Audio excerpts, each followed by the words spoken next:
गीता दर्शन की अनंत यात्रा के मेरे सह यात्रियों, सच्चिदानंद घन परमात्मा सर्वत्र आनंद रूप से विराजमान है। अपने इस अनुभूति को आपके साथ साझा करते हुए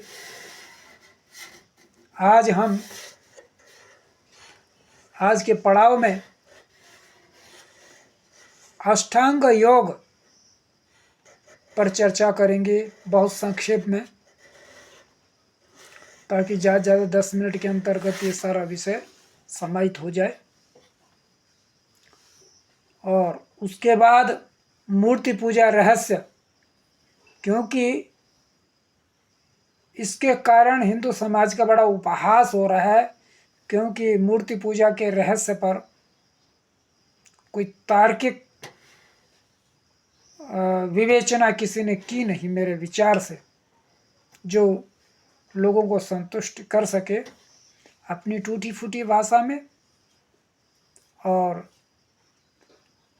अपने अल्प ज्ञान के अनुसार जितना संभव हुआ दास उस पर चर्चा करने के प्रयास करेगा। तो बंधुओं, योगी शब्द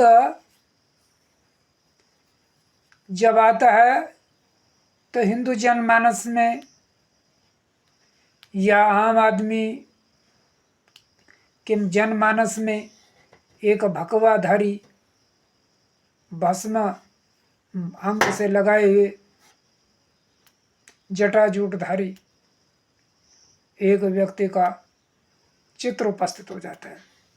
मगर योगी वह नहीं है। असली योगी क्या है,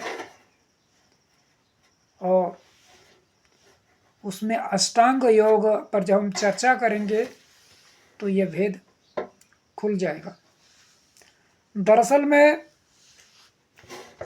भगवान श्री कृष्ण ने योगी को सर्वश्रेष्ठ बताया। उन्होंने गीता के अध्याय 6 के 46वें श्लोक में भगवान ने कहा है, तपस्विभ्यो अधिको योगी ज्ञानिभ्योऽपि मतोऽधिका कर्मिभ्यश्चाधिको योगी तस्माद् योगी भव अर्जुन।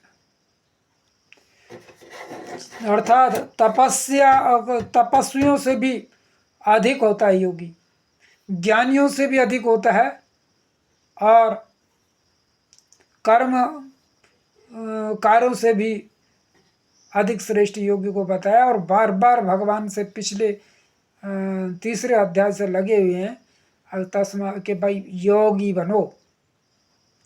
तो क्या भगवान श्री कृष्ण ने अर्जुन से मांगने खाने वाला बनने के लिए कहा था? बिल्कुल नहीं। इसी क्रम में आज मैं आपको बता दूं, जब हम 5वीं क्लास में पढ़ते थे तो ये घाघ कवि, वो कृषि से संबंधित बताए जाते थे, और उनसे जो सुना होगा मैंने अपनी दादी से सुना, उत्तम खेती मध्यम बान, निश्चित चाकरी भीख निदान और कठिन योग। योग सबसे कठिन होता है।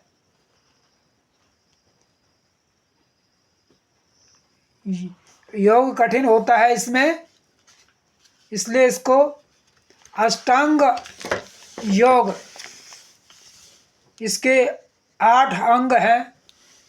इसमें यम, नियम, आसन, प्राणायाम, प्रत्याहार, धारणा, ध्यान और समाधि। प्रिय बंधुओं, ये इनमें सबसे पहले होती है शरीर साधना, मन को साधना। पतंजलि योग सूत्र के अनुसार क्या है? योगा चित्तवृत्ति निरोधा, अपने मन को कंट्रोल करना। ये मन से बड़ा मित्र नहीं है कोई, अगर इसको कंट्रोल कर लिया। इसीलिए तो गोरखनाथ जी ने भी कहा था, मनसा मीत न मिला चित्सा न मिला चेला, ज्ञान सा गुरु न मिला, गोरख फिरे अकेला। तो इसमें सबसे पहले चरण में आता है यम। यम का मतलब है कि अपने जो मन की वृत्तियां हैं उनको सुधारना।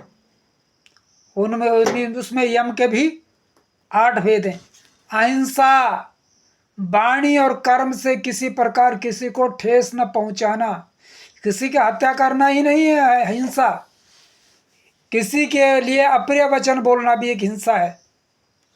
सत्य, सत्य केवल भाषण की चीज ही नहीं है, आचरण में भी।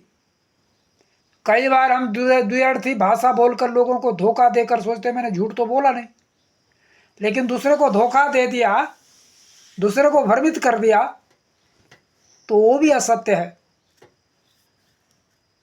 अहिंसा, सत्य, सत्य सदाचरण पे चलना, किसी को धोखा न देना। ये अस्तेय, चोरी न करना, दूसरे की चीज पर लालच न करना। आज यही हो रहा है, लोग दूसरे की चीजों को हड़पने में लगे हुए। ब्रह्मचर्य, ब्रह्मचर्य का मतलब सामान्य तौर से वीर निग्रह समझ लिया जाता है। इतना नहीं, ब्रह्मचर्य का तात्पर्य है, ब्रह्मचर्य का तात्पर्य है कि लगातार उस पर ब्रह्म परमात्मा में निष्ठा बनाए रखना। अपरिग्रह, अपरिग्रह का मतलब है अपने से, अपनी जरूरत से ज्यादा चीजों का संग्रह न करना। आज दुनिया में दिक्कतें क्यों आ रही हैं? दुनिया में दिक्कतें इसलिए आ रही हैं क्योंकि कुछ लोग अपनी ज़रूरत से अत्यधिक सामान इकट्ठा करके बैठ जाते हैं, सड़ा रहे हैं वस्तुओं को, और कुछ लोग भूखे मर रहे हैं, अभाव में जी रहे हैं। तो इस प्रकार का आचरण के कारण समाज नरक बन गया है। कहीं पर चीज़ें सड़ रही हैं और किसी को उपलब्ध नहीं हो पा रही हैं। तो ये अपरिग्रह, ये योग का बहुत बड़ा सूत्र है। यम, यम नामक जो इसका अंग है उसका बहुत बड़ा सूत्र है, और इसका सबको पालन करना ही चाहिए। आज एक ही बिंदु पर हम चर्चा कर पाए हैं, और वीडियो को ज़्यादा विस्तार न देते हुए आज दास यहीं पर अपनी वाणी को विराम देगा, और कल उस पर फिर चर्चा जारी रहेगी। जय हिंद, जय भारत।